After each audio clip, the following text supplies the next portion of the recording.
Viešpat su jumis iš Šventosios Evangelijos pagal Luką.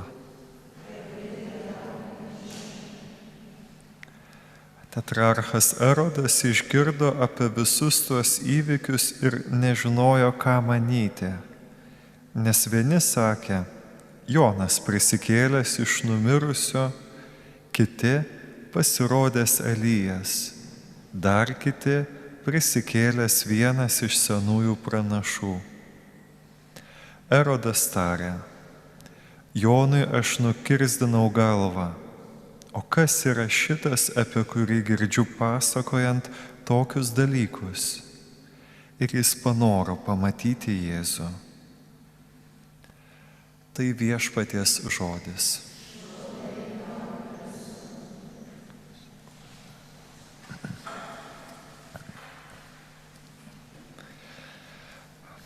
Labai daug klaidų, nesklandumų buvo kilę neteisingai suprantant šiuos garsius Koheleto knygos žodžius. Tuštybė, tuštybė, gi viskas tuštybė. Koheletas čia nekalba jokiais būdais apie kokią nors apraišką nihilizmo, kad nieks neturi šitam gyvenime prasmės, nei pasaulis, nei žmogus. Jis nėra paniekos pasauliui giedotojas, giedorius, poetas.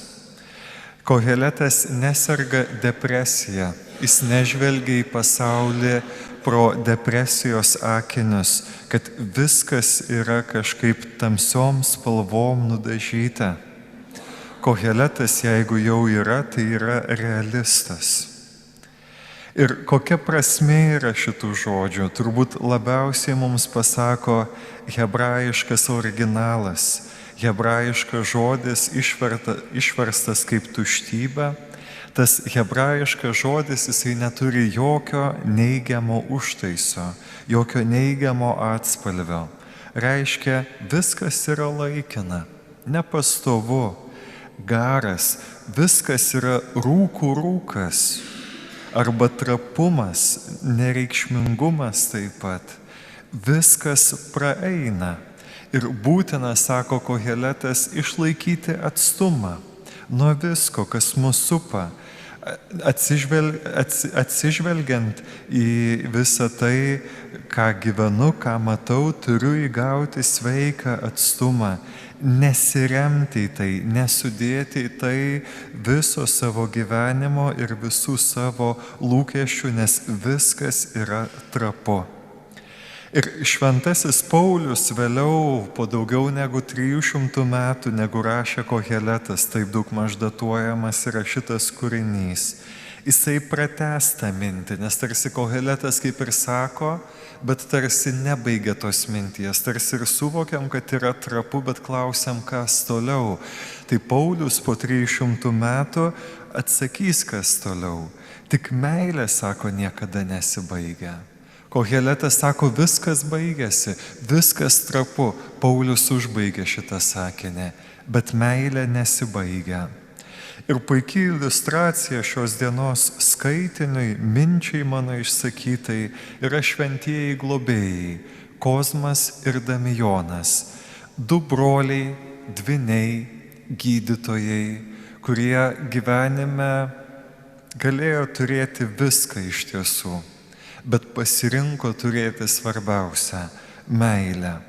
Jie gydė visus, gydė nemokamai, neėmė jokių pinigėlių. Rytą ir vakarą jie atsidavė tam, kad gydytų kiekvieną, kas kreipėsi pas juos, ir viską darė dovanai, nes jie sekė Jėzumi, kuris sako, dovanai gavote, dovanai atiduokite.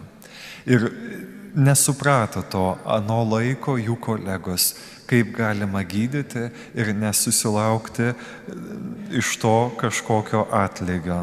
Bet jie suprato, kas yra gyvenime svarbiausia.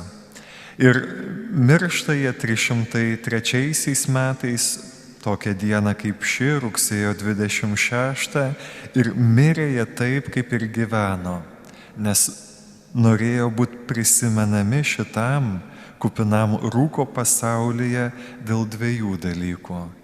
Kai nuosprendis jiems buvo paskelbtas ir kai dar turėjo galimybę pasitaisyti, išsižadėti Jėzaus, jie pasakė tik tai mes krikščionys. Mes krikščionys. Tad šitam kupinam rūko pasaulyje jie sako, kad verta nepamesti šito. Mes krikščionys.